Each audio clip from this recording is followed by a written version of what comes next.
Sei alla ricerca della casa giusta per te? Attenzione, perché potrebbe diventare un vero incubo se non segui i 3 suggerimenti che vorrei darti in questo video.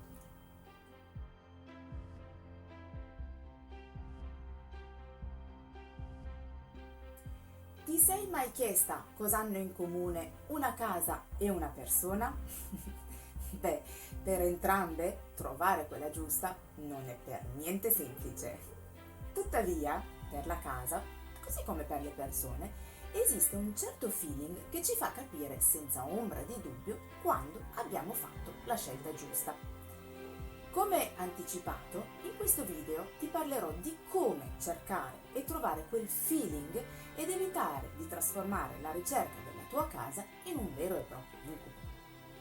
Ovviamente mi riferisco al caso in cui tu debba comprarla a tutti gli effetti e non viverci semplicemente in affitto, perché come potrai immaginare è quando decidi di acquistare la casa che la scelta diventa davvero ponderata. Se semplicemente si tratta di un affitto, inconsciamente tu stessa penserai che tanto si tratta di una soluzione temporanea e quindi potrai accontentarti. Fatta questa premessa, da dove devi partire per trovare la casa ideale? Prima di tutto devi decidere dove cercare. Potrà sembrarti banale, ma la prima cosa da fare è avere ben chiara in testa la zona in cui cercare casa. Quindi centro o periferia? La scelta ovviamente dipende dalle esigenze quotidiane di lavoro e famiglia. Entrambe le opzioni presentano evidenti svantaggi e vantaggi. Pensa solo al fatto della comodità di avere tutto il necessario sotto casa se vivi in centro. D'altro lato però dovrai fare i conti con il parcheggio, un supermercato magari lontano e le zone di traffico pedonale e così via. Orientare la scelta in base ai propri ritmi quotidiani è fondamentale. Non sottovalutare questo aspetto, altrimenti ti ritroverai a vivere in modo poco sereno la tua vita. Se invece ti prendi del tempo per riflettere e comprendere quale zona è in grado di soddisfare maggiormente le tue necessità, avrai modo di vivere in modo più rilassato anche in momenti più stressanti. Poi devi scegliere il tipo di edificio. La prima scelta che va necessariamente fatta è quella tra condominio e casa indipendente. Se anche tu, come molti, sogni una casa indipendente, lascia che ti chieda: hai idea di quanti lavori sia necessario effettuare per mantenerla sempre gradevole? Ti faccio un esempio semplicissimo: tagliare il prato. È una bella noia, vero? La comodità di un appartamento è difficilmente raggiungibile da una casa dipendente. Tuttavia, anche in questo caso, non lasciarti attrarre troppo facilmente. Vivere in appartamento comporta una serie di limitazioni alla propria sfera personale. E sei davvero certa che potrai accettare le regole condominiali? Come saranno i rapporti con i vicini di casa? Non esiste una risposta esatta. Devi fermarti per un secondo e immaginare in quale delle due situazioni tu ti troverai meglio per il tuo stile di vita. Un altro aspetto sul tipo di edificio da considerare è l'eventualità di stabilirsi in un palazzo d'epoca. C'è da dire che ha sempre un fascino particolare, con i suoi ambienti ampi e pieni di scenografie a tratti spettacolari. Tuttavia, i moderni edifici sono realizzati con sistemi all'avanguardia, soprattutto per quanto riguarda il risparmio energetico.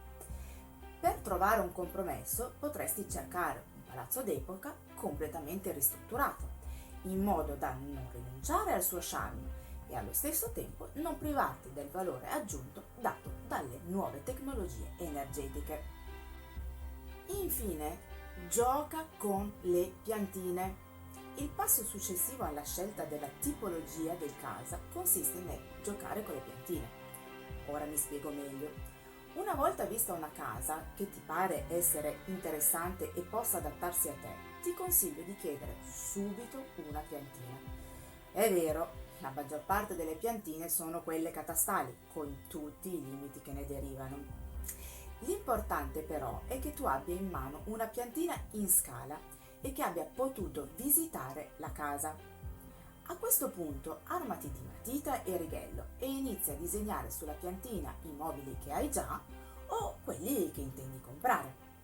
Posizionali, spostali, riposizionali, come ti dicevo, gioca. Fai attenzione però, accertati che anche i mobili disegnati siano in scala, altrimenti potresti avere una brutta sorpresa quando sarà il momento di fare sul serio. E perché non provi anche a fare più copie della stessa piantina? In questo modo avrai sott'occhio più opzioni tra cui scegliere. Hai mai pensato invece ad una casa da ristrutturare?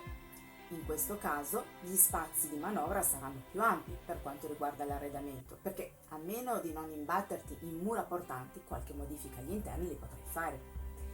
Anche in questa situazione non lasciarti travolgere dal facile entusiasmo. Non esiste una scelta giusta, a prescindere, ma soltanto decisioni funzionali alla tua vita.